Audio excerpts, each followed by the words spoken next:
topics and opinions expressed in the following show are solely those of the host and their guests and not those of W4CY Radio, its employees, or affiliates. We make no recommendations or endorsements for radio show programs, services, or products mentioned on air or on our web. No liability, explicit or implied, shall be extended to W4CY Radio or its employees or affiliates. Any questions or comments should be directed to those show hosts. Thank you for choosing W4CY Radio.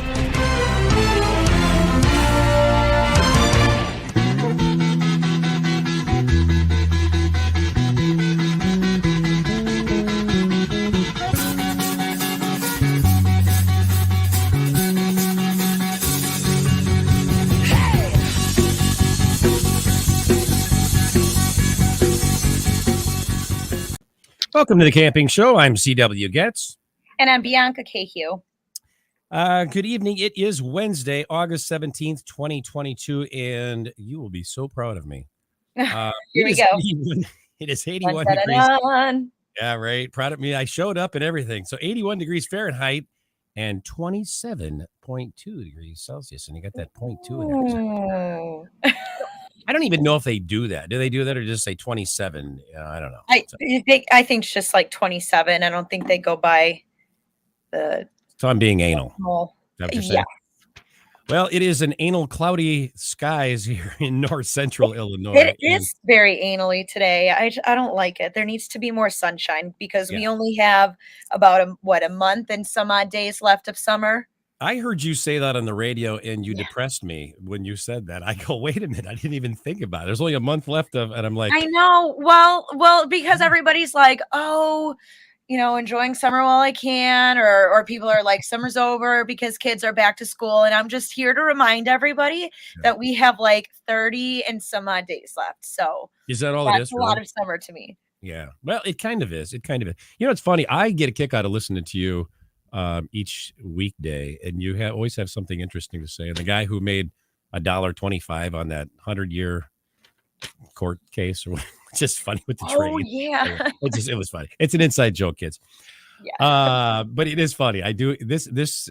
Bianca, you're amazing, and here and on the show. So, well, enough of that. Okay. Well, tonight's episode of the Camping Show is brought to you by Campground Views, making camping easier. I'm sorry. Look at me. I'm just tap dancing all over you today. I love it. Rutabaga Paddle Sports, providing time on the water.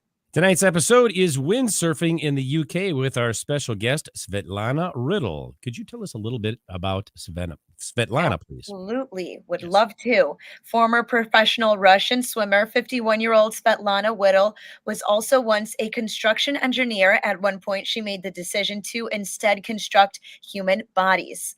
As she puts it, Svetlana is now a personal trainer, strength conditioning coach, sports injury rehab trainer, and swimming coach in London. Svetlana is an also experienced windsurfer, has traveled to countries like Italy, Brazil, Ireland, the UK, Mexico, Greece, the Dominican Republic, the Netherlands, and the United States to engage in this sport. Svetlana joins this evening from London to talk about windsurfing in the UK on the Camping Show here tonight. Welcome to the show, Svetlana. Hi, guys. Thank you for having me tonight. Yes. Thank you so much for coming on with us. I'm excited to have you. Absolutely. You know what? It is past your bedtime, as I understand. Is that correct? Yes, it's kind of, 11 o'clock. 11 o'clock is good. It's time, yes. Yeah. Oh, you look great. I mean, you fare well at 11 p.m. Over there. I tell you what, it gets about 10 o'clock here, and I'm like, okay, can I walk straight to brush my teeth and find my bed? It happens, but good for you. And thank you for being here with us, especially considering the time difference. That's great. Love it. Yes. We promise we'll be worth your time. If not, that's not my fault. Blame CW. There you go. I'll take that. Svetlana, first, let's start off with asking how you first became involved with windsurfing. That was about maybe 10 years ago, around 10 years ago, and I was on holiday in Turkey, and I was sunbathing, grilling under the hot sun, and I just was so bored. I didn't know what to do, and I saw those people in the water just zooming in and out. I thought, oh, I want this too. So my first experience, I'm going there. Now, in Turkey, people don't speak Russian, they don't speak English, they don't speak German. I can speak German too, and they don't speak those languages. People who are in charge for windsurfing facilities, they just didn't speak those languages. Sure. And yes, so I managed to get aboard, big floaty tank, soft surface, kind of weird sail, looks like a handkerchief, and they just put me on board. They say, go. So I went. Wow. Not knowing how to sheet in, so you stay close to the beach. Right. That blows me right into the sea. So I've gone far away. Did you that ever? can be so intimidating. And go Yeah. ahead. It was. I was just pleased, because I'm a professional swimmer. I thought, okay, the worst thing, I can just jump off and just swim back to the shore. Sure. And there was a, who was it? The water skiers passing by, private boats going, showing me a finger, so, wow, what are you doing here? Swearing at me in whatever languages. And I said, I don't know what to do, so I'm just sitting there doing this. Help me. They were mad at you. I don't know how to get back. They were they were upset with you. Oh my God. Well, I'm sure, in Turkey and bodies of water like that, it's not just kind of like on like a little lake. And, here in the United States, I'm sure it's more intense there. And I just can't imagine being out there. And I know you're a professional swimmer, but just as you can see the beach getting smaller and smaller behind you, and you're looking out into the open water, and that can be intimidating. So it's like you kind of gotta like hang on for dear life sort of thing. So this was your first opportunity as on a windsurf board, but had you ever been just surfing before? Yes, first time, like on a boat. Yes, boat sports. Yes. But you had been surfing without the sail, but had you been just regular surfing before even? No, nothing. I've been a swimmer. Yes, that's it. And you do boats, hoo-hoo. Sure, yeah. Not only were you not on a windsurf with the sail, you'd never even been on a surfboard before that. No.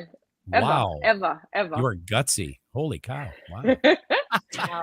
That's cool. I mean, you got to try it. And when you do try it, exactly. It's going to happen. You got to do it the first time and kind of get on the horse and take it from there. That's awesome. Had you been drinking prior to this at all? Because I would have had to. Oh, I would have had to have something to get. I would have. Yeah, maybe a little shot of to do stuff. Too much sun is good, but too much is not good. Wow. Well, how did that? By the way, so how did that turn out? Did you ever make your way back to land? Well, I didn't, but they sent me a boat because was a passing by windsurfer, and he stopped and he said, "Are you okay?" I said, "No, I am not. I don't know how to get back." So he went to the beach and they called the boat, whatever it was. So the boat came, piled me up with my board, whatever it was, there, and they just drove me back to the shore. And second time, by the way, it was exactly the same thing, the same day. Oh, wow. And then I just thought, oh my God, somebody have to explain to me how to windsurf. Not just being carried by the wind. Yeah. And eventually the guy who is English speaking person came and said, so that's what you have to do, X, Y, Z. And I said, oh, there we are. Wow. And then that's how it started. I never gave up because I want to nail it because it looks amazing. Once you know what you're doing, right? Yeah. So nobody showed you anything before you went out on your first time? No. Wow. That's good. I bet you drank after you went out there though, didn't you? I don't remember. It was a while ago, but I was very happy that I did. And I just believe to never give up to things you believe in. And, if you want something so much, you just go and take it, That's true. Good philosophy. Yeah. So let me ask you, what type of a reaction do you receive? Now you're out there with these boaters and they're flipping you off, obviously. But in how long, by the way, I should ask you, how long ago was this your first time when you went out windsurfing? I would say probably 10 years. That was, like 10 years. And then I had a little sort of break because you're just trying to find your way, how to pursue the sport. And do you want to do it or not? Because my job took big parts out of my life, or was big part of my life at the time. Yeah. So I didn't have really time for anything else other than that. We've got some pictures that we're going to show here after a bit. But I'm just curious, when people discover that you're not actually 30 something, what is their reaction? Well, we know your age. Silence normally. Well, we know Silence. your age. Yeah, like me. How many people go out there at 40 years old, go, yeah, I'm just going to jump on one of these things and see what happens? I think that's so cool that you did that, though. Wow. Well, Silence, no. Yeah, and I think, if you're physically capable, and I think, you know yourself and you know what your capabilities are, age, what, like, doesn't really matter. A number. It's just a number, because if you're physically capable of doing it, then do it, and do it for as long as you can. Yeah. Because I feel like those are the type of things that keep you going. Yep, absolutely. Right. I couldn't say Svetlana, what type of windsurfing do you do? And, are there any other types that you've practiced? Or styles, I should say. Well, I know that there is a slalom exists, where you sail very fast on a straight line and go back and so on. You have freestyle, when you do lots of different things. You flip, you do just literally dancing in the water. And there is a wave sailing. So I will probably classify or separate those three. Okay. I can't do freestyle. Okay. Because it takes time to learn, and you have to be in the water every day and practice. Sure. Yeah. That's the one where I can do fast sailing, and my favorite is wave sailing, which I'm still trying to nail it. So still learning. There's lots to learn. Freestyle, is that what you said? Flips? They actually flip those things? Yeah, they flip, they jump, they do lots of stuff. It's just like spinning around. It's amazing what they do. Wow. With the little thing, little boat, sail. I don't know how they do it, but it's just, we have on Hailing Island few people practicing those stuff, and it's fascinating to watch. Now, what style is your favorite? What do you mostly do? I love waves. Waves. Sailing waves. I like jumps, ride waves. I like speed as well, because where I am in south of England, well, lately we didn't have waves. We have some sort of between 15 and 20 knots wind. Mm-hmm. So what you do is just take a big key, big boat, big sail, and just go, sailing. Yeah. No, let me ask you, for speed. Where is windsurfing most popular, would you say? Let's just say what country? Ooh, I don't know. Probably Maui. I don't know. Where is that? Maui, America. Oh, in Hawaii. But it's just, yes, you go to Cape Town, there in, Langiban, all those places. I've never been there. I would love to go. I think many places carry very nice windsurfing, but I think it's more sort of American side, like I said, Maui, and then South Africa, probably. Sure. And then some Australia European too. Australia, well, I've never been there. You see, I don't know. I know that El Medana, for instance, Tenerife is fascinating. I have some friends there sitting now, and they just say, it's wind every day, 40 knots, small sail, small everything. I thought, oh, lucky you. And we're sitting here doing nothing. What is 40 knots in miles per hour, I wonder? Bianca, you got a conversion? I think it's 45, 48, maybe 45, maybe. Oh, no. It's not miles an hour. I don't know. Well, you guys convert. Yeah. I don't know. Bianca's got that. She's our conversion lady. Okay, so knots converted, because I want to Google this. Here we go. Right? I know. 41 knots equals. Well, ask Siri. Yeah, Siri knows everything. Yeah, you can. Siri would do it faster. Yeah, go ask her, Bianca. We're good with that. Just go ahead and ask her. Okay. Siri doesn't like me, so I don't ask her much. I just say it. She's getting it. Tick tock. It feels like Jeopardy. Yeah, I don't know. Maybe we should call a commercial.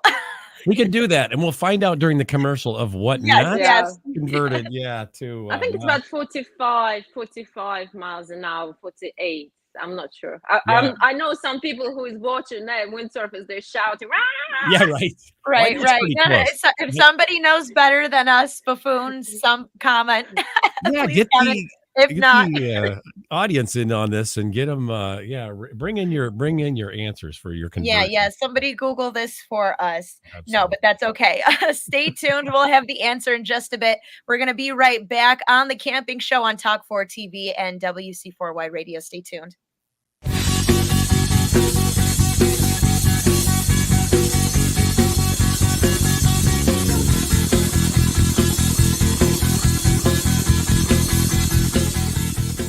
It is time to go camping.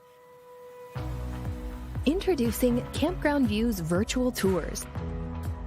You can tour the campground, see the sites, see if they are available, and click to book your perfect spot. Hit the open road and explore the amazing places found in nature. We make it easy to discover, find, and book your site so that you can go have the fun and freedom you seek. Campground View's virtual tours make it easy and simple for you to see where you are going. A few years ago, someone asked Rutabaga's owner, Darren Bush, "Hey, how long have you guys been selling boats?" Darren replied, "We don't sell boats. We sell time on the water."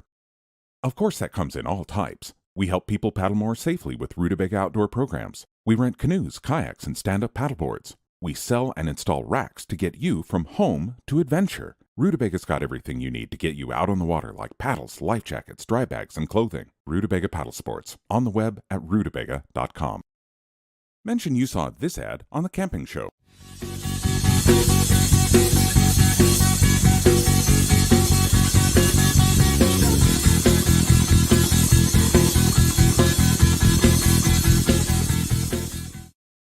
And we are back on the Camping Show with our guest, Svetlana Writtle. I have an answer for you. Yes, I do too. Should we all say it at the same time? Oh, absolutely. Absolutely. Let's do it in a stereo. Ready? 2, 3, well, 47.18. Okay, you wait, no, I don't think that's right. Wait, mine says, okay, 1 nautical mile is 1.1 miles in length. I just are we talking about speed? Yeah, miles per hour. Well, I don't know. Okay. I just asked Siri, and Siri gave me the answer. But again, remember, Siri doesn't like me very much. Well, Siri knows good. He's doing well, Siri. Well, it's it's pretty windy, though. I mean, honestly, if it's even 40 something. Multiply the speed value by 1.6. Yeah, it is windy. I mean, that's the limits I would go with. Oh, here it is. So this is Juan, our producer, says 47.182. Hey, I think I was correct as well. All right. Yay. Yeah, you know what? Okay, CW wins. I failed. Well, Juan actually carried it out to the thousandths yeah, that's pretty good. So 3 decimals. Well, now you guys all know why I'm in the broadcasting field, because I don't do numbers. Well, you know what? I think whatever that is, even 47.18, that's pretty good wind speed. And if you're out there, that's got to feel pretty cool. I mean, I used to jump out of airplanes, and I can almost imagine windsurfing being somewhat like that. So yeah, that's pretty cool. Oh, hey, let me ask you this, Svetlana. What were you like? Were you athletic as a kid? Yes, from early age. Yes, I've been thrown in various things. Dancing, ice skating. Athletics, and swimming obviously is my biggest thing, because my mom once drowned and she said, "Oh, I almost drowned. I didn't want my daughter to drown either." She put me in the swimming pool. Wow. So yeah, and that didn't scare you to go, "Hey, I'm never going to do that." Then quite the opposite. It's good. No. So after knowing that, I mean, I can see why you would be going, something, I'm going to try that. I don't know anything about windsurfing, but I'm going to try that today. and I'm going to do it twice actually. So I can definitely see you doing that. That's pretty cool. I like Svetlana and windsurfing one day. I don't know when, but it could be in my 40s or 50s. I am going to try water skiing because it just looks like something I could do. It's good until you wipe out, fabulous. and then it's not good. Yeah. Yeah. No. You never give up. You never give up. That's Oh my, the thing. yeah, I know. It just looks so much fun. I gotta try it. I have strong legs, so like things like soccer, really good at soccer, even ice skating too, growing up. So it's like anything with my legs and things like that, I'm really good at. So I'm like not windsurfing, but water skiing. I'm just like, it just sounds like something I can do. So stay tuned. I might try it if I think we should do an episode on you your first time. I think that would be yeah. Live broadcast. We'll put a GoPro on me. I like that. I like that idea. Oh my gosh. Yeah. Svetlana, in what other countries have you had the opportunity to windsurf? Well, you kind of said many. I can just written something. So I've written Greece, Italy, which is Porto Maui, Brazil, Mexico, Punta San Carlos. I went through, loved it. Beautiful waves, beautiful windsurfing, beautiful paddleboarding, like wave paddleboarding, or those who surf can surf. Oh, amazing. Tobago, Bonaire, Mauritius, Ireland, Tenerife, and Cape Verde.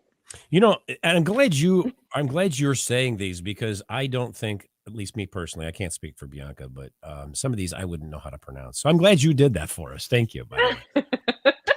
Well, my way, yes. You've been a lot of places. Now let me ask you, did you go there specifically to windsurf, or was this just you were there on vacation, visiting people, relatives, whatever, and decided, hey, I'm a windsurf as long as I'm there? Or did you go there specifically for that? Specifically, I went to do some clinics because I wanted to learn it well, and I found a coach who was a Gem Hall, and he was amazing. So I went with this guy. I don't know how many clinics I did, maybe 8, maybe more. I don't know, a lot. Okay. So I learned from him hell of a lot there. And then I also traveled with my friends or just holidays, and you always rent a kit and you just say, because I don't like just to sunbathe, to nothing. I like active lifestyle. Yeah, you got to do something when you're out there. No, I think that's cool that you're out there doing something. Yes. So just laying on the beach, right? Yes. Well, have you ever competed? I mean, when you're out there and doing all these different countries and things, any competitions in there or what? No, I've done the competitions when I was a teenager, or when I was a child and I used to swim for junior national. I've done the competitions then, so I'm pretty competitive. But now I'm retired from competition. Yeah.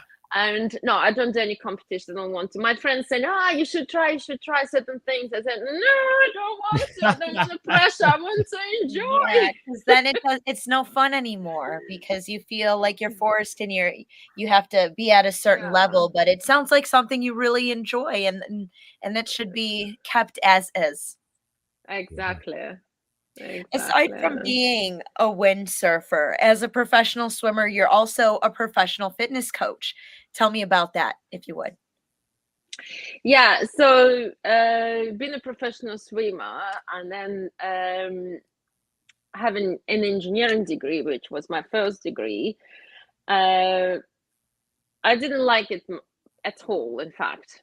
And then I decided to go to do sports and science. I did sports and science. I did various courses. I started teaching, do personal training, and then just became, since I immigrated and settled in the UK, I became an accomplished fitness professional with, I would say, probably 20 plus years of international experience. Oh. And yes, about 17 years as a Russian kettlebell master trainer, basically. So that's pretty cool. Yeah. Let me ask you, I have to do more workouts with the kettlebell. Those are the kettlebell Well, it's very swing. popular in America. You guys have lots of trainers there. That's why I learned. I went to States, and it just started in 2004. Well, here in the UK, because in the UK I became a first female kettlebell instructor. But I learned in America. So I went to Minneapolis and learned from Pavel Sazulin and many other guys there who are absolutely amazing. Mm-hmm. I never got the thing with the kettlebells. What makes them so popular? I'm just curious. Well, the functionality, because it's functional fitness, functional strength. You can do with kettlebells everything what you can do with dumbbells, plus cardiovascular, strength, conditioning, endurance, anything, name it. And especially I would say for females, and I try to promote more for the girls pick up the kettlebells because they don't build massive muscle. You'll never become a Arnold Schwarzenegger, which all girls, I don't want to lift, I don't want to lift weights. It doesn't matter how much I lift 16, I lift 40, 60, whatever things, kilos, kettlebells, and I never get big, but it's functionality. You get wonderful lean muscle tissue, and especially for any sport, it's so important. It also strengthens connective tissue in your body, which none of the weights can do, none of the training will do. Yes. Wow. And it just gives you this sustainable strength that you can use. Like I go windsurf, and sometimes people just go back. Oh, I need to rest. I'm tired. I said, oh, actually, I just have a second breath. I'm going to go again. You're ready to go again. I'm going back. Yes. Look at you. You're like a commercial for like those supplements for energy for like middle-aged people. And you're just like, look at me, but you're all natural. Yeah. And that's awesome. It's magic. And the thing, you keep in shape, and obviously, and you honestly, you look like you're in your 30s, and I'm not just saying that either. Thank you. So yeah, I mean, Svetlana, I'm getting married in about 60 days, and usually I'm good. I've been weightlifting probably since I've been about 18 years old. When I played college soccer, and I've been consistently doing it for about 3 years now, and I've seen incredible results, but I haven't, I wanted to kind of lose a little bit more weight on my upper body. And so I kind of stopped training it, and that kind of pushed me back a little bit. And I have like a very like arm shoulder bearing wedding dress. And my fiance, he's double mastered in exercise science and physiology and business sports management. So he's really good with that. And he just told me today, he goes, babe, you got to get those arm toned in time for the wedding. And you know what? I'm telling you, Svetlana, tomorrow I'm going to go look for my kettlebells. I'm going to go buy some. I'm going to start doing those workouts because now you got me motivated. Oh, yes. I think you would love it. And you never get bored. Trust me, because I get bored very easily. And doing dumbbells, barbells, all these sort of things. You can't go for as long as I'm going on with kettlebells, and I'm trying to advise people to do it, but you have to be properly coached for it, because if you just pick up without knowing what happens, without knowing the concept, you're going to injure yourself. Sure. Absolutely. And I have people coming to me and say, oh, you want to train me? Don't train me with kettlebells. I got injured. Yes, because those people go to CrossFit where they don't learn kettlebells. They just say, oh, pick up the kettlebell and do swings. And they have no idea. Some people not naturally born to swing kettlebell. They need to be taught how. Yes, and absolutely. this is important. There's coach, always good coach, the best one.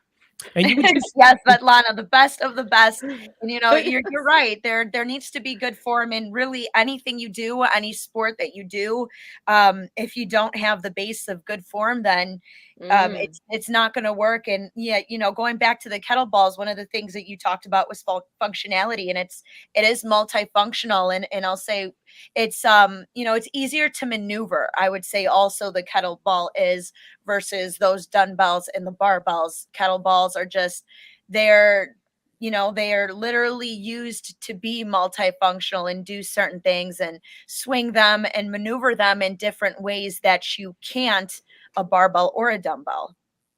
And in a shorter period of time. You don't need to spend hours like you do in the gym, doing running, doing weightlifting, doing XYZ, getting bored. You have to be consistent to do those things.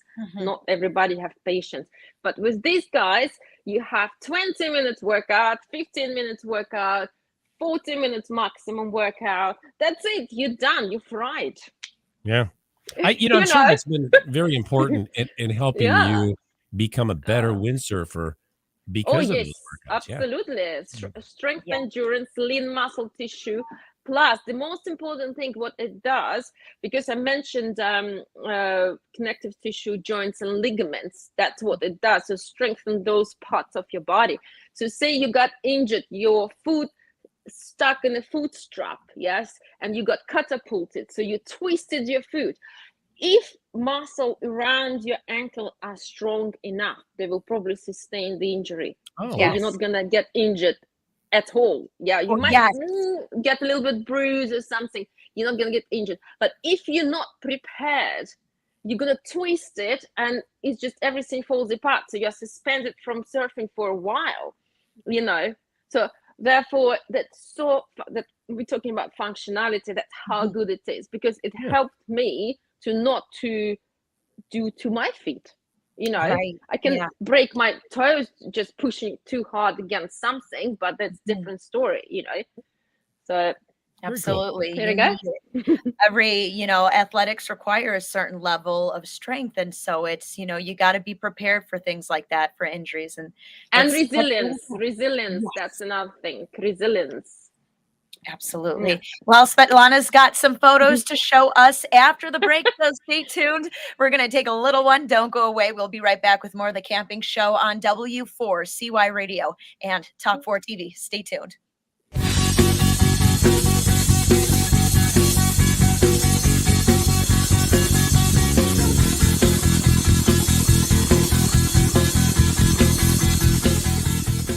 It is time to go camping. Introducing Campground View's virtual tours.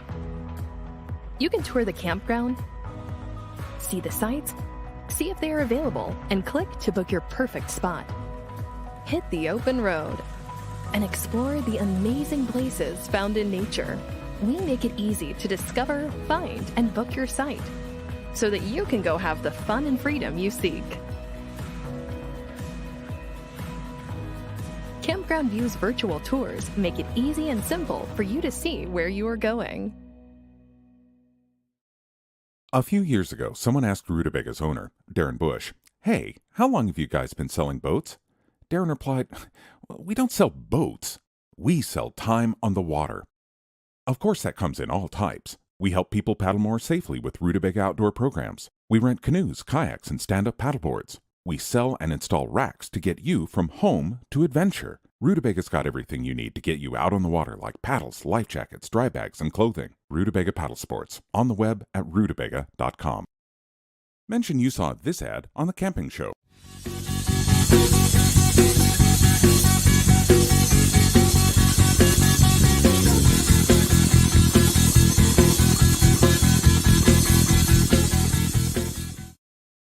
Back with our guest, Svetlana Writtle, here on the Camping Show. Juan, we've got some photos that Svetlana sent us. Can we have you put those up, and we'll have her tell us a little bit about each of those. There we go. Where are we at here, Svetlana? We are in Hailing Islands there. Wow, nice. And there is I'm first one. I like those easy sails and the RRD boats, and I have a girl there behind me. So I'm quite competitive. So I see. I want to overtake you. Have you? That's why am I competitive? Have you ever had anybody or have you done it yourself? Have you ever cut anybody off on the water? Well, I'm trying not to. I don't remember. Maybe I have. Maybe somebody, whoever watching, screaming, "She did it!" But I don't remember. Yeah. Or maybe I'm sure that that's possible with people being competitive. You just cut them off from where they're going.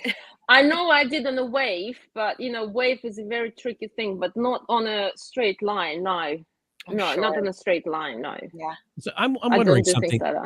Is this like, do you do tacking like you would do in a sailboat or a little mini catamaran or something? Is there still tacking involved in this? Yeah, big time. It's my favorite maneuver. Okay. So one of my favorite maneuvers. Yeah. I noticed I don't know. I've never been, I've been on a catamaran, but I think it's similar, but it's more sort of mechanical because you have to move your body and hand-to-eye coordination and, yeah. you know, yeah. I did one of those as well. I did one of those in Mexico in the Caribbean, and yeah, there's a little bit of a learning curve to this. I would just never thought about this, but I'm noticing that those sails have to be clear so that you can see through them as well, because otherwise you would. Well, yeah. Never thought about that. Now, is that clear? That's just kind of opaque, though, isn't it? It is clear enough. You can see it. You can see it. It's just the angle like this because it was quite a muggy day. I think it was maybe raining even. I don't know. Interesting. Now, where is this at, by the way? I think it's the same place. Yes, it looks like to me the same sail, the same boat. I think maybe not. I don't know. It's hard to tell. Okay. So you don't have to really have waves. You don't have to have waves to surf to windsurf. You can windsurf anywhere, waves or not, right? Yes, that's right. Yeah, I love that. But in Haley, we don't have. That was probably, I don't know, whatever conditions there were. It's flat water, and it's big sail. I think it's 6'3" from what I remember. Okay. So yeah. I love this picture. Oh, love it too. That was a clinic with famous Peter Hart, who is fascinating coach. That was recent one, I think a year ago, and it was in Ireland. We went to Donegal. Nice. That's beautiful. Yeah, and it was absolutely stormy. It was just horrendous, but so exciting. You have so much adrenaline going through those waves, getting on the back of it, turning around, going back and riding. Somebody's doing some great camera work here too, by the way. Yeah. Oh, that was Peter. Peter Hart did. The coach himself did, and he always, like same as Jem Hall, they recording their students what they're doing. So yes, nice. I'm sure he's not got a handheld camera. He's probably got a GoPro on his helmet, right? Or hat or something. Now that was my mate, who is again, we're sailing together in Helen Island, Darren, his picture, and that was in Helen Island. Believe it or not, we had an amazing conditions. Look with the wave behind me, so I should kind of slow down a little bit. And I think later on I got on it. I don't remember what happened there, but it was brutal. It's winter, as you can see, because I'm wearing helmet. No, not helmet, the hood. So it's hooded wetsuit. Does that get tricky when you have a wave and you've got a big sail, like here, like what we're looking at right here? That's the Mexico. That's the Punta San Carlos. This one. Wow. I mean, doesn't that throw you off when you're riding a wave and you get this big sail going on? Or no? No, you want more. I love it. And if you crash, you just get up and you go. You just never give up. You have to believe in yourself. It can demoralize you sometimes, because you can get slaughtered completely, and you can get in a tumbler dry or whatever. But you just get up and go. You just do it again and again and again until you get it. Practice equals success, Yeah, true. Great advice. So how do you recover if you topple over and the surfboard and the sail are in the water? Well, you just see what is behind you. It depends what you have. If you have a wave, you need to make sure that sail first, then your board is in front and you are holding on to your mast, and boom, sometimes people hold into the mast just to make this wave pass you. Otherwise it could get you in this sort of tumbler dry, and you might break your kit. And then you have to get up as quick as possible and keep going. Wow. Is it hard to get it upright? Well, it is not easy, but obviously some professionals, they just like yo-yos. They know what they're doing, but sure. For me, it takes time. I get better as time goes, but sometimes actually you have to let your kid go and just swim back, because sometimes waves are so powerful and it's impossible to recover. Just let it go, because otherwise, you don't know what happens. You have to judge by the situation, really. And who we got here? That was El Medano, and I was asking. So this is the guy who was instructor in that sort of I think it's TSW center. Okay. So that was El Medano basically, and it was my favorite kit. I can see this board. It's 84 Very cool. RRD board and 4/7 sail. So it was perfect combination. Loved it. Hey, quick question for you. How long are those boards? Now you're going to tell me centimeters, I know, but I don't know inches. Centimeters 224. I think this one. I'm not sure. I think it's 224. I don't remember from my head. Okay. I'm going to look that up while you're, yeah. And how heavy is the board? Oh, it's like this one is carbon board, and I would say I think it's about 7 kilos, 7 kilos, something in between. Okay. I would say 6.3 maybe. Juan says that's 88 inches. Now, Juan, you want to do some more math? How many feet and inches is that? So that's like, that'd be 8. Is it 8? 88 No. inches. Multiplied by 3.3. 3.2. Oh, wait. 7.3. 7.3. Oh, okay. I was close. 7. Yeah. Because 96 is I've impressed myself. 96 is 7.3 feet. That's pretty good. Okay. Thank you, Juan. Wow. That's so cool. You're catching some air there. That was a photographer called Nick Mason. He is an amazing photographer. He photographs me a bit. So that was one of those in Hailing Island again. So we had a windy day, we had a good chops to take off from, and here I am. Now, when you see these pictures, do you go, man, I look cool? I mean, you never do that. I would. No, I'm critical, I say I can do better, I don't know. I'm just one of those, I can do better. I want to do better. You're definitely driven, lady. Oh, this is Punta San Carlos, Mexico. I was learning. This was my probably first experience wave sailing, and SUP. Yes, exactly. It was a morning session when no wind, nothing at all, and you have those beautiful clean waves, and you just like, okay, let's go, let's try. Beautiful. So I just fell in love with that. It was about 3 years ago, almost 3 years ago now. Wow. So yes, I love it. This Punta San Carlos as well. So yeah. Another one of those cool again pictures. learning wave riding. That's on Gem Hall Clinic. Wave Clinic. That's the similar picture we saw. Just that's pretty cool.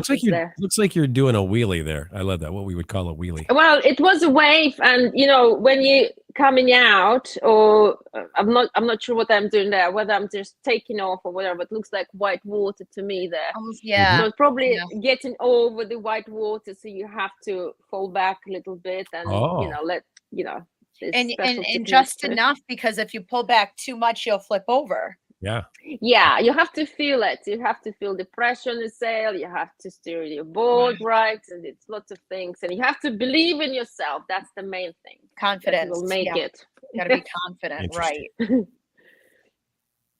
There you are working out. That's in my not my. It's in the studio where I worked for those 17 years with kettlebells and any other stuff. So as a personal trainer, I taught classes as well, which I love. I love people and I love coaching. Yeah. So yes, it's my toys. I see those kettlebells down there. Kettlebells, yeah. There's a cool picture. That's me jibing. Yeah, jibing. I think it's Hailing Island again, because those cool pictures, only Nick Mason can make it.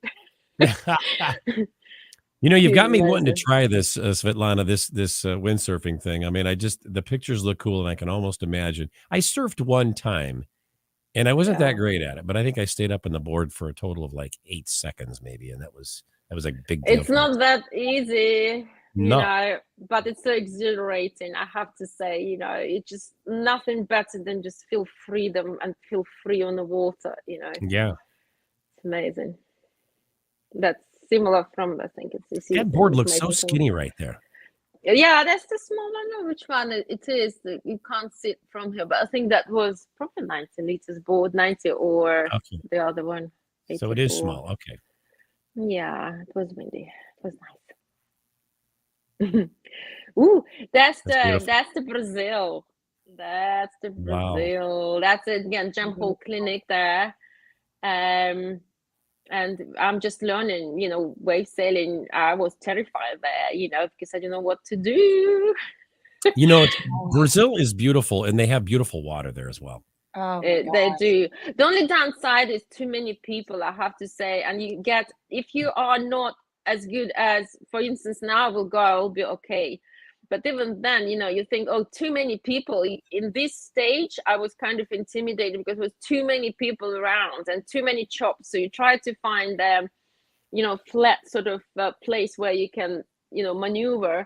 Yeah. And it's very hard because some kind of crazy Italian just cuts you over and, just ruins your space and your maneuver.